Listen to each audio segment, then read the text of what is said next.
ഓണമായതോടെ ticket നിരക്ക് കുത്തനെ കൂട്ടിയിരിക്കുകയാണ് ദീർഘദൂര സർവീസ് സ്വകാര്യ ബസ്സുകൾ. ബംഗളൂരു മുതൽ തിരുവനന്തപുരം വരെ AC സ്ലീപ്പർ ബസ്സുകളിൽ ടിക്കറ്റ് നിരക്ക് 1500 മുതൽ 2500 വരെയാണ് ഉണ്ടായിരുന്നത്. എന്നാൽ ഇപ്പോൾ 2950 മുതൽ 4100 രൂപ വരെയായി കൂട്ടിയിട്ടുണ്ട്. നോൺ AC ബസ്സുകളിലെ നിരക്കും ഇരട്ടിയാക്കിയിട്ടുണ്ട്. നോൺ AC സീറ്റർ ബസ്സുകളിൽ ഇപ്പോൾ നിരക്ക് 2000 രൂപയാണ്. KSRTC ഒട്ടേറെ സ്പെഷ്യലുകൾ പ്രഖ്യാപിച്ചിട്ടുണ്ടെങ്കിലും സെപ്റ്റംബർ 3-ന് ബാംഗ്ലൂരിൽ നിന്നും കേരളത്തിലേക്കുള്ള സർവീസുകളിലൊന്നും സീറ്റുകൾ ഒഴിവില്ല.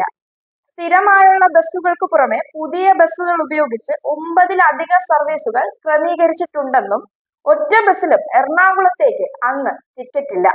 ഓണം കഴിഞ്ഞും കൂടുതൽ പേരും മടങ്ങുന്നത് സെപ്റ്റംബർ 7 ഞായറാഴ്ച ആയതിനാൽ സ്വകാര്യ AC സ്ലീപ്പർ ബസ്സിലെ നിരക്ക് എന്ന് പറയുന്നത് 4949 രൂപ വരെയായി കൂട്ടിയിട്ടുണ്ട്. തിരുവനന്തപുരം ചെന്നൈ ബസ് നിരക്കും ഗണ്യമായി കൂട്ടിയിട്ടുണ്ട്. 2650 മുതൽ 4300 രൂപ വരെയാണ് ഇപ്പോഴത്തെ നിരക്കുകൾ.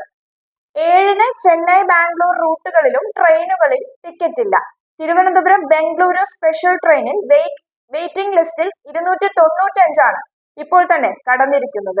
കഴിഞ്ഞ ഓണത്തിന് കോട്ടയത്ത് നിന്ന് ചെന്നൈയിലേക്ക് സ്പെഷ്യൽ ട്രെയിൻ ഉണ്ടായിരുന്നെങ്കിലും ഇത്തവണ അതിന് സർവീസ് ഇല്ല. ബംഗളൂരു, ചെന്നൈ എന്നിവിടങ്ങളിലേക്ക് കൂടുതൽ സ്പെഷ്യൽ ട്രെയിനുകൾ ഓടിത്തുടങ്ങുമെന്നാണ് യാത്രക്കാർ പറയുന്നത്.